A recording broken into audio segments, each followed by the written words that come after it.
Nesse bloco do programa, o ex-candidato a presidente da República e presidente do Partido Novo, João Amoedo. Boa noite, muito obrigado pela participação em Os Pingos nos Is. Boa noite, Felipe, um prazer estar com vocês aí. Prazer é nosso, e eu chamei aqui João Amoedo para falar da MP do saneamento básico. O que estava em jogo nessa medida provisória e qual foi o resultado final que o PSOL está comemorando hoje nas redes sociais? Na verdade, assim, mais uma vez, acho que a gente pegando até o que vocês estavam falando agora sobre educação, né? Mais uma vez, a ideologia errada e o posicionamento do PT e do PSOL empurra o Brasil para o atraso, né? Um país que não pode mais perder tempo. A gente viu hoje a divulgação aí do PIB do primeiro trimestre, uma queda de 0,2%. A gente precisando de investimento, precisando de segurança jurídica, precisando de gerar emprego. E eles continuam na ideologia errada. Quer dizer, o saneamento, acho que o principal é que é um problema crítico no Brasil hoje, né? Acho que só 50% das casas têm tratamento de esgoto, né? Então, a medida do saneamento, o MP do saneamento permitiria você ter regras mais claras, mais segurança jurídica, metas estabelecidas, todo um processo que atrairia novos investimentos, né? Só lembrando, no Brasil de hoje, apenas 6% do saneamento está com empresas privadas, 94% está com empresas públicas, e a gente tem visto os resultados, né? João, você criou um partido que defende bandeiras liberais, que defende a privatização, a concessão, a diminuição do Estado brasileiro. E em que medida isso acaba favorecendo o acesso a saneamento básico por parte da população mais pobre, por exemplo? A gente tem um exemplo aí interessante, a gente tem um exemplo, até fizemos algumas publicações sobre isso, demos o exemplo do Chile, né? Onde no Chile hoje 94% do saneamento está na mão de empresas privadas e eles têm quase 99% de cobertura. E no Brasil a gente tem apenas 6% nas mãos de empresas privadas e temos uma cobertura da ordem de 50%, né? O resultado disso a gente já sabe, são mais de 13 milhões de crianças que não têm acesso ao saneamento básico, doenças no século XXI como diarreia, dengue, coisas desse tipo que já deveriam ter, febre amarela, que já não deveriam mais existir, culpa justamente da falta de investimento. E tem um dado interessante, Felipe, que R$1 investido em saneamento significa uma economia de R$4 na saúde, né? E no Brasil a gente realmente precisa criar um ambiente propício para investimento, né? A gente já sabe que o Estado brasileiro está quebrado, o governo federal está com déficit há 5 anos consecutivos, mais de 14 estados brasileiros não conseguem cumprir a lei de responsabilidade fiscal e praticamente 1/3 dos nossos municípios não conseguirão ter equilíbrio nas suas contas agora em 2019, né? Então a gente precisa de investimento, tem que trazer investimento de fora, a gente sempre defendeu isso, quer dizer, deixar na iniciativa privada várias atividades, que é a forma da gente melhorar. E quem sofre com isso são exatamente os mais pobres, né? Que não têm acesso à água tratada, acabam tendo custos aí na saúde e o sistema público também não funciona. Então, a gente precisaria mudar muito rapidamente esse cenário. E aí, dando um exemplo, eu falei um pouco lá de fora do Chile, mas a gente tem um exemplo aqui, eu sou carioca e temos exemplo aqui em Niterói. Niterói hoje é uma empresa privada que faz o saneamento e tem uma cobertura quase de 100%. Né? E quando ela começou, a cobertura era muito mais baixa, né? Augusto Nunes. Então, é uma insistência, né? nesse roteiro errado, né? Que infelizmente coloca o Brasil para trás. João Amoedo, Augusto Nunes, é um prazer voltar a falar com você. Eu queria te perguntar o seguinte: essa medida provisória 868, que trata do saneamento básico, não tem mais chance de ser aprovada? Augusto, é um prazer. Eu entendo que sim, vai se fazer uma nova demanda com alguns ajustes, mas, de novo, é aquela questão que a gente está perdendo tempo, né? Só para lembrar, a legislação que nós temos hoje é de 1970 e tem alguma coisa interessante, e eu não entendo por que a briga dos ditos partidos de esquerda, porque uma das coisas que está contemplada na medida provisória é que as empresas públicas também poderão participar da licitação, né? Então, o que a gente está dizendo é o seguinte: mais concorrência, mais transparência, que vai beneficiar o consumidor, né? José Maria Trindade. Ela deve, desculpe, ela deve ser aprovada, teria de ser aprovada até o dia 3. Não tem chance de ser aprovada? Parece que a chance é muito pequena. A informação que a gente tem, a chance é pequena, e aí teria que ser submetida novamente. E, de novo, é o tempo que a gente está perdendo, né? Não só, acho que o saneamento, a MP é mais um exemplo, mas é o tempo que a gente está perdendo também na reforma da Previdência, né? José Maria Trindade. Não tem mais chance de aprovação, ainda há tempo, mas a vontade política é transformar essa medida provisória num projeto de lei e aí haja debate, né? Pode ser um projeto de lei com urgência constitucional, mas fica muito complicado. Mas olha, presidente, o Partido Novo chegou na política mostrando ali uma intenção de trocar de hábitos, né? E eu sei que os senhores estão procurando candidatos, né? À Prefeitura de São Paulo e de outras capitais. Quais serão os critérios? Eu ouvi dizer, inclusive, que o partido está fazendo seleção através de uma empresa, como se contrata executivos, por exemplo. Mais ou menos assim, é assim que os senhores vão fazer? Zé Maria, na verdade, assim, o que a gente vai fazer é um roteiro muito similar ao que a gente fez em 2016 e 2018, né? Qual foi sempre a intenção do Novo desde o nascimento?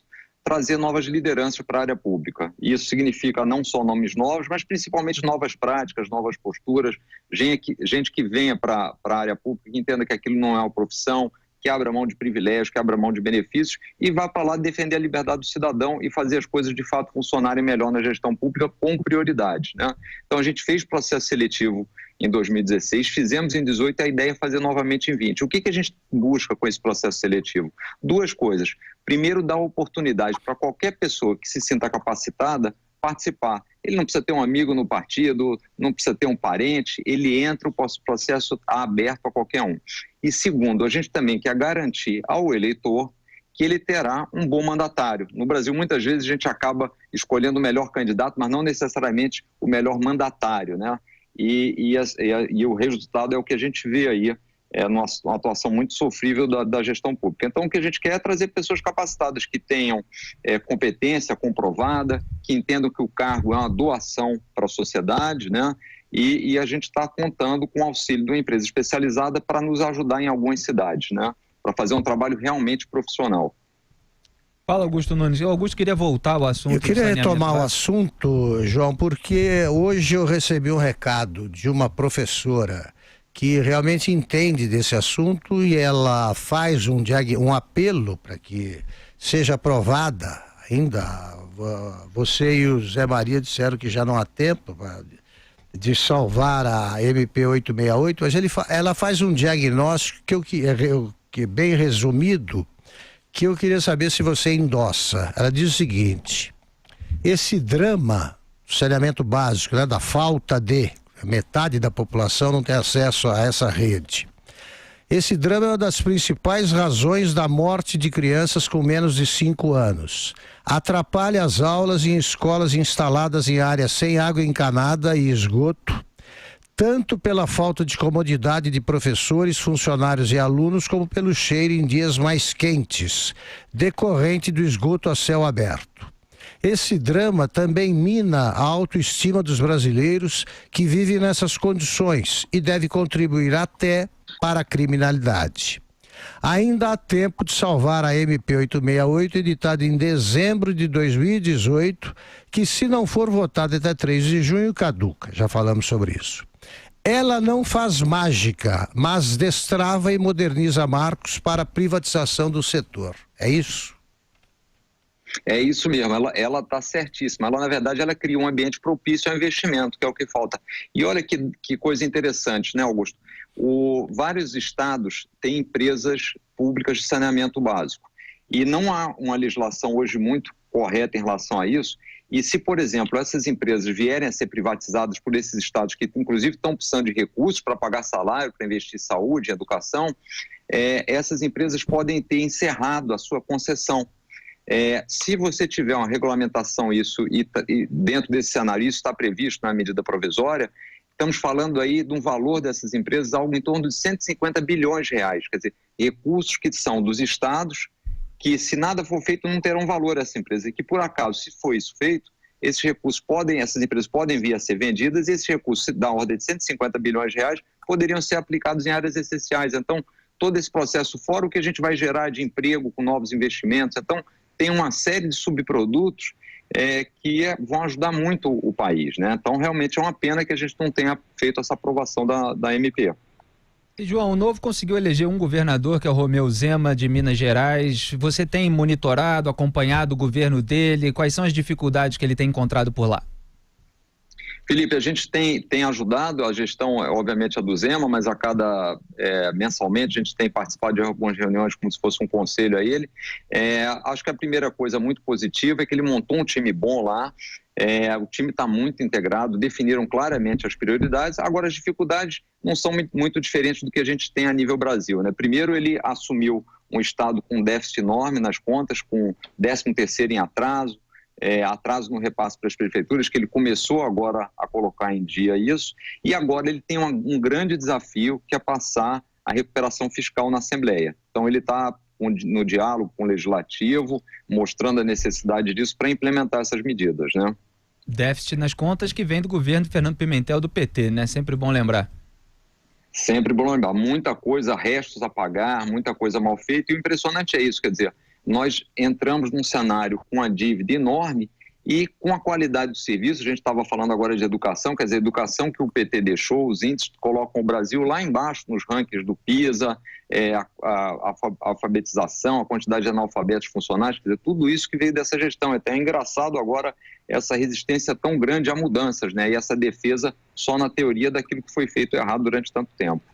Agora, João, caminhando aqui para outro assunto, e aí depois o Zé Maria completa, é o seguinte, a gente estava até falando nessa semana que 5 partidos, pelo menos, o Podemos, PSC, Cidadania, Patriota e PV, estavam planejando a criação de um bloco independente. É o pessoal que não quer ficar parecendo que seja parte do Centrão, mas não está totalmente aliado com o governo Bolsonaro, nem faz parte daquela esquerda mais histérica. E as notícias eram de que o Partido Novo havia se aproximado das conversas. Existe o interesse do Partido Novo em fazer parte de algum bloco independente no Congresso Nacional? Como é que está a relação com esse governo? Porque houve um posicionamento muito claro, seu, inclusive, principalmente na eleição de 2018, de mostrar que vocês eram contra os governos anteriores, contra o legado do PT, mas que não se alinhavam completamente às bandeiras do Jair Bolsonaro.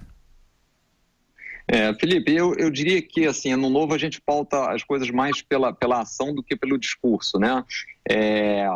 E na verdade é o seguinte, quer dizer, qual é o nosso posicionamento? A gente durante a campanha obviamente teve um embate, que era uma questão, nos parecia óbvia até, de alguns predicados que a gente achava que faltava a presidência da República para assumir, ao candidato Jair Bolsonaro para assumir a presidência da República, né? Era a questão realmente de capacidade de execução. Agora, no momento em que ele assumiu, aí ele passou a ser o presidente do Brasil e cabe a todos nós brasileiros ajudarmos para que a coisa dê certo, né?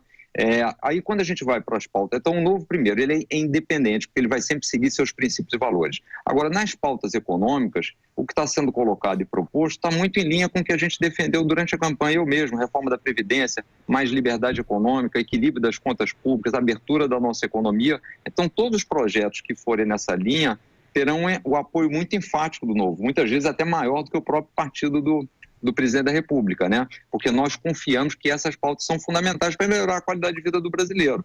Então, eu diria o seguinte, a nossa independência, ela vai ser sempre no campo das ideias, né? Aí a gente vai estar sempre alinhado com aquilo que faz sentido e vamos criticar de forma construtiva o que a gente achar que não está funcionando. Como, por exemplo, eu tenho falado já sobre isso, acho que o governo poderia estar deixando de lado algumas polêmicas para focar exatamente no que é essencial e prioritariamente a reforma da Previdência. Deveria estar 24 horas por dia falando desse assunto. Deveria também melhorar a gestão na educação, mas assim, eu acho que tem pautas positivas que estão sendo colocadas, né? E essas terão apoio do Novo. José Maria Trindade. Hoje, presidente, o DEM fez uma convenção nacional, reelegeu o Neto, né, Antônio Carlos Neto, prefeito de Salvador como presidente do DEM, e fez um esforço danado para dizer que o partido não tem nada a ver com o Centrão, que não é Centrão, que está todo mundo correndo atrás do Centrão. Mas esse grupo independente aí, ele é fortemente Centrão, né? Como é que você vê esse debate de existência ou não do Centrão? Olha, é o que eu estava dizendo anteriormente, né, Zé Maria? Eu acho que quando você precisa começar a formar um grupo e dizer o que é e o que não é, e a gente viu isso muito no sistema partidário, né? Alguns partidos dizendo que estavam se reinventando e a principal medida era mudar de nome, né? Mas é o seguinte, reinvenção de fato seria, por exemplo, parar de usar dinheiro público para a campanha, né? Parar de usar dinheiro do fundo partidário, fundo eleitoral. A gente está aí fazendo contingenciamento na educação, por que não abre-se mão do fundo eleitoral, né? Então, assim, eu acho que as pessoas, os brasileiros pelo menos, estão muito mais atentos à política, né? As mídias sociais trouxeram outro nível de transparência, programas como vocês, quer dizer, ajudaram as pessoas a entenderem o que está acontecendo. Então, o discurso só não vai funcionar se as ações não forem diferentes, né? Augusto, o Novo conseguiu devolver o dinheiro? O Novo não conseguiu. Nós estamos com dinheiro em conta. Um dos projetos que os nossos deputados entraram, inclusive o primeiro deles, foi justamente pedir a extinção do fundo eleitoral. Só para lembrar, né, a gente falou que o contingenciamento da educação, no primeiro momento, estávamos falando de alguma coisa como 2 bilhões de reais, né? O fundo eleitoral, ano passado, que financiou os partidos, foi mais ou menos desse tamanho, né? Então, a gente está tentando devolver o dinheiro e pedir a extinção do fundo eleitoral. É mais fácil tirar dinheiro do Brasil do que devolver, é isso? É verdade, né? Impressionante. Quer dizer, e o interessante é que nós fizemos uma proposta que os partidos pudessem ter a opção de devolver o dinheiro. Não seria obrigatório, seria só uma opção, e mesmo assim nós não conseguimos essa aprovação no Congresso, né? Os partidos tiveram dispostos a limitar a sua própria liberdade para não serem colocados numa situação de cobrança da população, que seria claramente de devolver os recursos, né? João, eu queria saber se já foi definida a estratégia para as eleições municipais. A partir de que tamanho de população o Novo vai ter candidato? Augusto, assim, obviamente a gente gostaria de estar na maior quantidade de cidades possível, né? Mas a gente sempre tem um problema da escassez de recursos e de gente. Então, nós fizemos duas definições aí mais importantes, né? Primeiro, que a gente entende que precisa ter pelo menos 150 filiados, né? Nós entendemos que a candidatura tem que ser consequência de um processo de aceitação de ideias, de ter apoiadores, porque senão ela não tem sustentação ou busca sustentação de uma outra forma que não é a forma que vai ser boa para o cidadão brasileiro. Então, a primeira coisa, a gente definiu que deveria ter 150 e, majoritariamente, haverá exceções. A gente vai ter essa abertura para exceções, obviamente, desde que atendida a regra dos 150 afiliados, mas majoritariamente nas cidades com mais de 300 mil habitantes. Estamos conversando com um convidado especial, João Amoedo, um dos fundadores do Partido Novo. João, vou ler uma notinha aqui do site O Antagonista sobre um encontro que houve para um café da manhã no Palácio do Planalto entre o presidente Jair Bolsonaro e 8 deputados federais do Novo. A bancada pediu ao presidente que vete a gratuidade para bagagem de até 23 quilogramas no âmbito da chamada MP das aéreas, para poder atrair empresas low cost de fora do país, de acordo com o deputado Marcel Van Hatten. O deputado disse ao site: ele ouviu com atenção e disse que está pensando muito sobre esse assunto. Ele se referia ao Bolsonaro, claro, e continuou. Ele sabe que pode contar com a gente dentro daquilo que a gente concorda, não só com os votos, mas com a nossa defesa. O presidente reconhece que o Novo tem sido muito importante para a reforma da Previdência e para o pacote anticrime de Sérgio Moro. Você tem uma opinião sobre esse caso das bagagens também, João? Claro, as bagagens é o seguinte, eu acho que isso é uma coisa, é aquela velha pegadinha de achar que tem almoço grátis, né, Felipe? A bagagem não viajará de graça, né? Você tem que pagar o combustível, então vai ter custo para a bagagem viajar. A pergunta que se faz é, quem vai pagar por esse custo? Todos os passageiros ou só aqueles que têm bagagem? Me parece que faz muito mais sentido, e esse justamente é o pedido da bancada do Novo, que pague só pela bagagem, só aqueles que estão carregando uma mala, que tem uma mala para pagar, né? Então, por isso é importante que o presidente vete essa história da gratuidade, porque a gratuidade não existe. Quer dizer, o que está existindo, única e exclusivamente, é que o preço da bagagem será dividido por todos, mesmo aqueles que não têm bagagem, né? Então, essas coisas que a gente precisa realmente mudar. Agora, é óbvio, quer dizer, tem uma outra discussão que é o preço das passagens, mas isso aí é uma outra discussão que está ligada à existência de concorrência de outras empresas, por isso a ideia de se atrair empresas estrangeiras para a gente aumentar a concorrência e, consequentemente, reduzir o preço e melhorar o serviço para o consumidor brasileiro, né? Legal. Zé Maria, tem mais uma pergunta? Tem sim, sobre... no Congresso Nacional, presidente, um grupo de deputados e senadores que quer apoiar principalmente o ministro Paulo Guedes. O senhor vê essa possibilidade de, através do ministro e não do presidente, levar as pautas mais liberais e a abertura da economia, como o senhor defende nesse caso aí? Zé Maria, eu acho muito difícil dissociar as duas coisas, né? O presidente do ministro, afinal de contas, é o próprio presidente que nomeia o ministro e o presidente que tem que endossar essas pautas, né?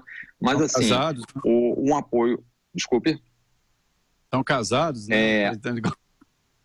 Eu acho que os dois, no momento, são indissociáveis, né? E agora, eu acho que é salutar, é muito positivo ter um apoio ao ministro, porque o que ele está propondo faz todo sentido, né? Como eu disse anteriormente, a gente não pode mais perder tempo. O Brasil precisa voltar a crescer. A gente, quando começou o ano, era a expectativa de crescimento de 2,5%, agora já estamos caminhando para 1% ou eventualmente menos que 1%, número negativo hoje. Então, essas pautas precisam ser logo estabelecidas, né? João, só para a gente encerrar... Principalmente. João, só para a gente encerrar, qual é a defesa técnica que você faz da reforma da Previdência, da importância dela e como vê esses debates sobre pontos sensíveis, por exemplo, como o BPC, o benefício da prestação continuada pago a idosos pobres, a aposentadoria de trabalhadores rurais, de professores? Qual é a sua expectativa? Felipe, eu acho o seguinte, o nosso desafio deveria ser tornar esse assunto da Previdência uma questão simples e óbvia e não polêmica, né? Então, eu particularmente gosto de dois dados, vou falar aqui esses dois, depois a gente pode, se você quiser aprofundar em mais algum, mas o primeiro para mim que chama a atenção é o seguinte, o Brasil ano passado teve um déficit nas suas contas, quer dizer, gastou mais do que arrecadou, 120 bilhões de reais, tá certo? Desses 120, 290 bilhões vieram da Previdência. Ou seja, se a Previdência tivesse zerada, a gente tinha um valor positivo de 170. Isso aqui é antes de pagar juros, de qualquer amortização, né? Então, fica claro o seguinte. Bom, aí tem mais um outro dado que eu acho relevante também. Se nada for feito na questão da Previdência, como a gente tem um teto de gastos estabelecido, dentro de 15 anos, todo o dinheiro arrecadado irá para pagar a aposentadoria, né? Então, esses dois dados mostram o seguinte, primeira conclusão óbvia, esse desenho que tem hoje, o sistema que tem hoje é totalmente insustentável, né?